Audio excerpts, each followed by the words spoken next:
Assalamualaikum warahmatullahi wabarakatuh. Pada hari ini pelajaran kita akan tumpukan kepada bentuk ataupun kategori kata dasar. Setelah kita mengenal kata-kata dasar dan melakukan latihan terhadap kata dasar dalam Al-Quran dan mengetahui makna-makna asas secara ringkasnya, sekarang kita berbicara pula tentang jenis kata dasar dan kita akan fokuskan kepada kata dasar yang berhuruf ilah. Sebelum kita meneruskan pelajaran kita, pertama, kata dasar biasanya mempunyai 3 huruf. Sebagai yang kita belajar ialah kata dasar mempunyai 3 huruf. Di dalamnya ada 3 huruf. Dan terdapat 4 jenis kata dasar yang ada keseluruhan Al-Quran. Itu ada 4 jenis kata dasar. Yang pertama ialah kata dasar biasa. Kata dasar biasa ialah kata dasar seperti zahaba. Ini dikenali sebagai kata dasar biasa. Kata dasar biasa, tidak ada sebarang masalah. Zahaba, contohnya zahaba. Yang kedua, kata dasar yang berhuruf ilah. Kata dasar yang berhuruf ilah ini ialah kata dasar yang mempunyai waw ataupun ya di dalam salah satu ataupun dua daripada 3 huruf kata dasar ni ada waw ataupun ya. Contohnya qaf waw lam. Qaf waw lam, ya. Waw ini adalah huruf ilah. Yang ketiga, kata dasar yang berhamzah, berhamzah yang mempunyai hamzah sama di awal, di tengah ataupun di akhir. Yang ketiga namanya kata dasar yang berganda yang mempunyai huruf yang sama sebanyak 2 kali berganda seperti ini dikenali sebagai kata dasar berganda. Jadi ini adalah 3 jenis kata dasar yang ada di dalam kitab suci Al-Quran Al-Karim, dan kita telah melalui banyak kata dasar yang betul biasa. Dan hari ini, malam ni, kita akan fokus kepada kata dasar yang mempunyai huruf ilah, contohnya waw ataupun ya di dalam kata dasar tersebut. Baik.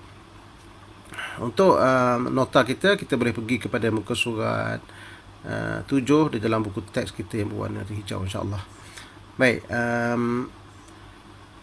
Huruf ilah. Apa yang dikenali sebagai huruf ilah? Huruf ilah ialah waw ataupun ya yang berada dalam kata dasar tu. Waw ataupun ya. Manakala alif ni kita kenali sebagai huruf penyamaran, kerana huruf ilah adalah waw ataupun ya sahaja dan dia boleh menyamar sebagai alif. Jadi sebetulnya ialah waw dan ya sahaja.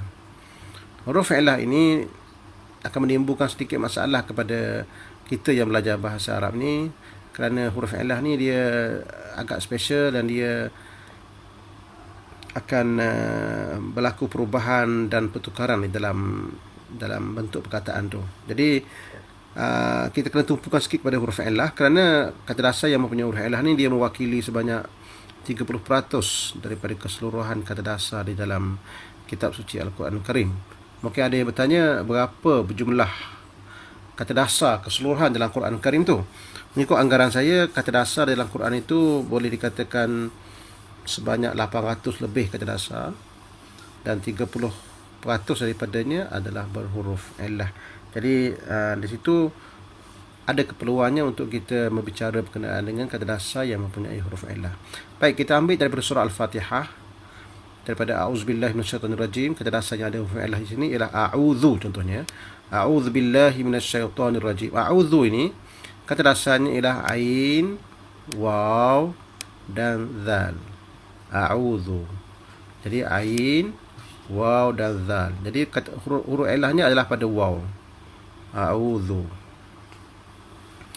Nasta'inu, kata dasarnya adalah ain, huruf ilah dan nun. Ain, huruf ilah, nun. Ini kata dasarnya ain, huruf ilah, nun.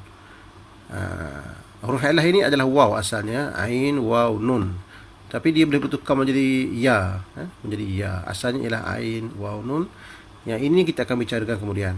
Ihdi kata dasarnya ialah ha, dal dan ada huruf ilah dekat sini. Kalau terdapat missing, bila kita buang-buang dan tidak mempunyai 3 kata dasar, 3 huruf, maka ketahuilah bahawa yang kehilangan ataupun missing itu ialah huruf ilah. Ihdi asalnya adalah ha, dal dan ya. Al-Mustaqim kata dasarnya adalah qaf, huruf ilah, mim. Qaf, huruf ilah, mim. Huruf ilahnya adalah waw. Tetapi dalam ayat dia boleh berubah menjadi ya kerana meraihkan huruf bawah ni. Jadi kita ni akan belajar kemudian insya-Allah. Cuma untuk masa ni kita akan mengenal dulu macam mana huruf illah itu berfungsi di dalam perkataan ya, insya-Allah. Baik, itu yang dikenali sebagai huruf illah. Baik, kita lihat pula bahagian latihan ya. Latihan 1, latihan 2 nombor 1. Apakah kata dasar bagi 3 kumpulan perkataan di bawah ini? Baik, 3 kumpulannya: ihtada, yahdi, ihdi, hidayah, hudan, muhtadun. Jadi apakah kata dasar bagi 6 perkataan ini? Kata dasarnya adalah ha, da, dan ya. Ha, da, dan ya. Ha, da, dan ya. Ha, da, dan ya. Ha, da, dan ya. Ha, da, dan ya dekat sini ya. Jadi itu kata dasarnya ialah ha, da, dan ya.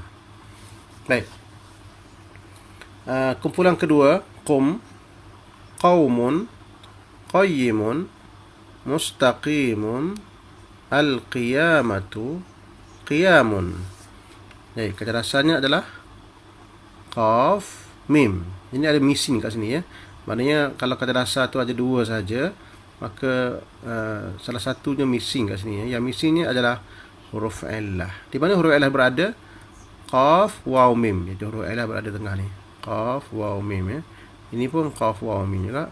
Yang ini pun qaf, huruf illah, mim. Mustaqim, qaf, huruf illah, mim. Al-qiyamah, qaf, huruf illah, mim. Qiyamun juga ialah qaf, huruf illah, mim. Jadi kata dasarnya adalah qaf, waw, mim. Al-musta'anu, awanun, ista'inu, ta'awanu, nasta'inu, a'inu. Kata dasarnya adalah ain, huruf illah, nun. Ain, huruf illah, nun. Ain, huruf illah, nun. Huruf illah itu ialah waw. Jadi kata dasarnya adalah ain, waw, dan nun. Agak sukar dan payah juga kita nak menentukan huruf illah itu sama jadi ya atau waw ataupun ya. Walau bagaimanapun dengan cara kita memperbanyakkan latihan, insya-Allah kita akan dapat menangkap kata-kata dasar tu insya-Allah yang berhuruf illah tu utamanya. Jadi kita kembali kepada nota kita. Baik, untuk sebagai ringkasannya ialah boleh kita katakan bahawa kata dasar ini yang mempunyai huruf illah ini, tabiatnya ialah pertama sekali dia boleh berubah-ubah. Contohnya kata dasar ain, waw, zal boleh mempunyai waw di tengah dia yang huruf illah itu, boleh menyamar sebagai alif, contohnya adza, dan boleh menyamar sebagai ya, contohnya uaizu. Ini kita akan pelajari kemudian ya.